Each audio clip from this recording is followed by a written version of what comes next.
নগদ করছে কি একটা কাজ, যে সে যে আমাদের কাস্টমার যারা, আমাদের মতো কাস্টমার যারা নগদের, তারা যে টাকা নগদের জমা রাখছিলাম নগদের অ্যাকাউন্টে, এরা করছে কি এই অ্যাকাউন্টের টাকাটার অন্য জায়গায় বন্ধক রেখে 500 কোটি টাকা লোন নিয়ে নিছে। কার কাছ থেকে লোন নিছে? এক্সিম ব্যাংকের কাছ থেকে।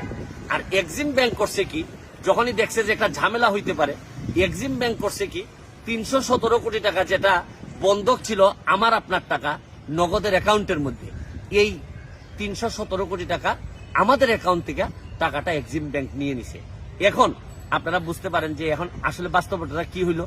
এখন আমরা সবাই যদি সিদ্ধান্ত নেই যে নগদের টাকা আমরা তুলে নিব, তাইলে 317 কোটি টাকা নগদ আর দিতে পারবে না। কারণ কাগজপত্রে এদের টাকা আছে, কিন্তু আসল জায়গায় আসল টাকাটা এদের হাতে 317 কোটি টাকা নাই। আপনি একটা জিনিস খেয়াল করেন, এই নগদের মালিকানা কিন্তু হচ্ছে গিয়ে থার্ড ওয়েভ টেকনোলজি, বোথ দুইটাই থার্ড ওয়েভ টেকনোলজি এবং এই নগদ দুইটারই মালিক হচ্ছে গিয়ে তানভীর আহমেদ মিশুক। একটু মোটা করে একটা মানুষ আছে, আপনারা দেখলেই চিনবেন, অনেক জ্ঞানী দেখতে মনে হয়।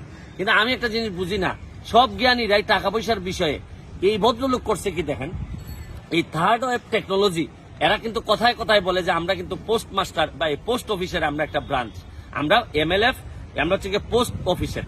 মাননীয় মন্ত্রী মুস্তফা জব্বার মিনিস্টার উনি নিজে বলছেন যে post office does not own Nagad, মানে নগদের মালিকানা পোস্ট অফিসের নাই। এরা পঞ্চমবারের মতো ওই বাড়াইয়া লাইসেন্স বাড়াইয়া বাংলাদেশ ব্যাংকের কাছ থেকে পঞ্চমবারের মতো চলতেছে। এইবার বাংলাদেশ ব্যাংক বলছে যে 317 কোটি টাকা যদি না দাও তাহলে কিন্তু লাইসেন্স দিব না। কিন্তু বাংলাদেশ ব্যাংক তো শেষ পর্যন্ত লাইসেন্স দিয়েই দেয়। কিন্তু আমাদের প্রবলেম হচ্ছে গিয়ে যা ইচ্ছা করেন, লুটপাট করেন, করে যা মন ধরে করেন। কিন্তু আমার কথা হচ্ছে গিয়ে যে পাবলিক ইন্টারেস্টে আমার নগদের যারা কাস্টমার আছে, যারা অনেক টাকা রাখছেন, তাদেরকে আমি সতর্ক করে দিচ্ছি যে অলরেডি কিন্তু 317 কোটি টাকা আপনাদের অ্যাকাউন্ট থেকে এক্সিম ব্যাংক কিন্তু নিয়ে গেছে। এখন টান দিলেই কিন্তু এই টাকার ফেরত পাবেন না। আমার কাজ হচ্ছে গিয়ে আপনাদেরকে সতর্ক করা। এই পর্যায়ে আমি একজন যিনি ফাইন্যান্সিয়াল ক্রাইম, এই যে অর্থনৈতিক অপরাধের উপর যিনি পড়াশোনা করে আসছেন, তারে আমি জিজ্ঞেস করতে চাই যে আমাদের কাস্টমার যারা আছে তারা কি পরিমাণ প্রতারিত হওয়ার সম্ভাবনা আছে। প্রথমতই এটা কাস্টমারের টাকা, নগদ কোনোভাবেই এটা কোলাটারাল দিতে পারে না, মানে বন্ধক দিতে পারে না। এখন যদি এই টাকাটা ইনকেস ধরেন, যেহেতু এক্সিম ব্যাংক অলরেডি টাকা নিয়ে গেছে, বাকি যদি এখন কাস্টমার টাকা চায়, সেই কাস্টমার আর নগদের রিলেশনশিপ হচ্ছে কন্ট্রাকচুয়াল। এখন এই টাকা নেওয়ার জন্য কাস্টমার এসে মামলা করা লাগবে, এক।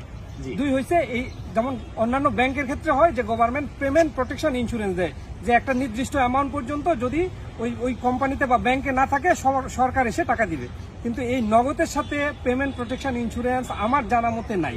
সেই ক্ষেত্রে কাস্টমার কি করবে?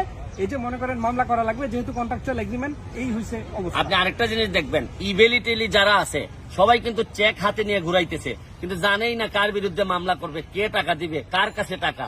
এই জন্য মামলাগুলোর কোনো ভবিষ্যৎ নাই। এই জন্য আমি সরকারের কাছে দাবি জানাবো, এইরকম একটা অর্থনৈতিক প্রতিষ্ঠান এত ভালো শুরু করছে ওরা, কিন্তু এদের মনের মধ্যে 2 নাম্বারই না ঢুকলে এই কাস্টমারের টাকা দিয়ে 500 কোটি লোন নিছে, তাও তো আমরা জানি না যে এই 500 কোটি ওরা কি করছে। 500 কোটি কি বিদেশে পাচার করছে না কি করছে, আমরা তো কেউ কিছু জানি না। এটা আমাদের খোলাসা করার জন্য, কারণ পরবর্তীতে আমরা দুষবো সরকারকেই, আর মধ্যখানে এই ধরনের কিছু লোক হাজার হাজার কোটি টাকা নিয়ে যাবে, আর আমরা বৈশা এই ব্যান টেন পরে বৈশা আপনাদের আইনজীবী হব, এটা হইতে পারে না। এটার একটা জায়গা এসে স্টপ হওয়া দরকার। বাংলাদেশটারে বাঁচাইতে হবে। এই ধরনের সময়ে জননেত্রী শেখ হাসিনা যেভাবে দেশটারে টাইনা নিয়ে যাচ্ছেন, এইটাকে সাহায্য করা লাগবে। আর তার নাম বলে বিভিন্ন লোক 2 নাম্বারই করবেন আর বঙ্গবন্ধুর সোনার বাংলা বানাইতে দিবেন না, তাদের বিরুদ্ধে দাঁড়াই যাওয়াটা আমাদের নৈতিক দায়িত্বের মধ্যে পড়ে। ভালো থাকুন, সুস্থ থাকুন।